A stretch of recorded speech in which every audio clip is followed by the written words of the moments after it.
अपनी फैक्ट्री या commercial space के लिए सोलर पावर प्लांट की प्लानिंग कर रहे हैं तो ये 5 बातें जान लें। पहला पॉइंट है अपनी ज़रूरत को समझना। एज ए क्लाइंट आपको पता होना बहुत ज़रूरी है कि आखिर आपको सोलर प्लांट की रिक्वायरमेंट क्यों है। इसके कई कारण हो सकते हैं, जैसे हाई इलेक्ट्रिसिटी रेट्स का होना, reduce production cost, long term saving goal, to save environment etcetera. दूसरा पॉइंट है आखिर आपको कितने सोलर कैपेसिटी की रिक्वायरमेंट है। तो ये बहुत सी चीज़ों पे डिपेंड करता है, जैसे कि आपके स्टेट की सोलर पॉलिसी क्या है, आपका इलेक्ट्रिसिटी कंजप्शन पैटर्न क्या है, आपका कॉन्ट्रैक्ट डिमांड क्या है और आपके पास सोलर प्लांट के लिए कितना स्पेस अवेलेबल है। फिर आता है प्रोडक्ट कैसे सेलेक्ट करें। वैसे तो एक सोलर प्लांट में बहुत से एलिमेंट होते हैं, बट आज हम बात करेंगे 3 मेजर प्रोडक्ट्स की। पहले बात करते हैं हम सोलर मॉड्यूल की, जिसे कुछ लोग सोलर पैनल के नाम से भी जानते हैं। सोलर मॉड्यूल सेलेक्ट करते टाइम 4 चीज़ों का ध्यान रखें।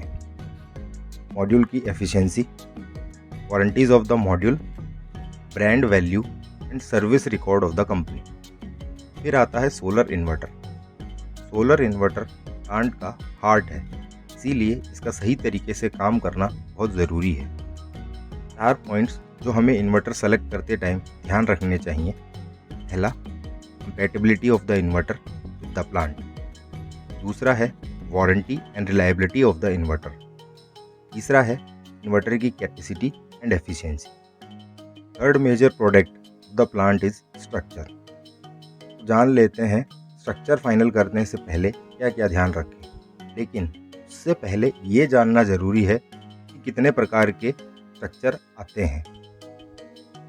ग्राउंड माउंट और आरसीसी रूफ के लिए जनरली जीआई या हॉट डिप स्ट्रक्चर का इस्तेमाल किया जाता है, जबकि टिन शेड पर एल्यूमिनियम स्ट्रक्चर का यूज़ होता है। आप अपनी टाइप ऑफ स्पेस और रिक्वायरमेंट के हिसाब से स्ट्रक्चर सेलेक्ट कर सकते हैं। और अगर आप स्ट्रक्चर पर और ज़्यादा जानना चाहते हैं तो मुझे कमेंट्स में बताइए, मैं उस पर अलग से एक वीडियो बना दूंगा। इसके बाद हम बात करते हैं प्लांट का फाइनेंशियल एनालाइज कैसे किया जाए।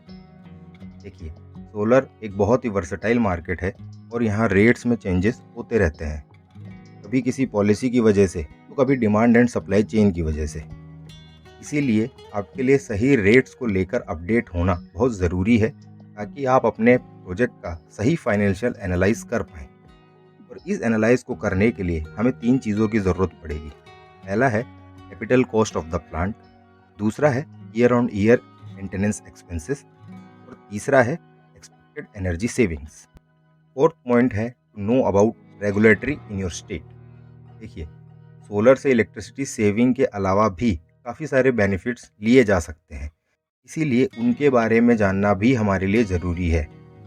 सोलर रेगुलेटरी स्टेट वाइज अलग अलग होती है। इसमें आपको जो पॉइंट्स ध्यान रखने हैं वो हैं, पहला, अगर आपके स्टेट में सोलर इंस्टॉलेशन पे गवर्नमेंट द्वारा किसी भी तरह का इंसेंटिव है तो आपको उसके बारे में पता होना चाहिए, ताकि आप उसका बेनिफिट ले पाएँ। दूसरा है understand the net metering policy of your state. तीसरा है अगर आपके स्टेट में कोई सब्सिडी है तो उसे कैसे अवेल करना है। चौथा है लोकल परमिशंस की जानकारी होना, ताकि आगे चल के फ्यूचर में आपको कभी भी कोई प्रॉब्लम फेस ना करनी पड़े। हमारा 5वां और आखिरी पॉइंट है how to select your EPC partner. आपने सब प्रोडक्ट्स बढ़िया लिए, लेकिन अगर उसका इंस्टॉलेशन अच्छे से नहीं हुआ तो आपने जो टाइम और दिमाग प्रोडक्ट सिलेक्शन में लगाया है वह बेकार चला जाएगा। इसलिए अच्छे प्रोडक्ट को सही तरीके से इंस्टॉल करना भी उतना ही ज़रूरी है। इसीलिए आपको अपना ईपीसी पार्टनर फाइनल करते टाइम कुछ पॉइंट्स पे ध्यान देना बहुत ज़रूरी है, जैसे कि पहला, वेंडर का वर्क एक्सपीरियंस और ट्रैक रिकॉर्ड का पता करना। सेकंड, वेंडर की एक्सपर्टीज़ और कैपेबिलिटीज़ को जानना। थर्ड, वेंडर्स की क्वालिटी ऑफ वर्क चेक करना।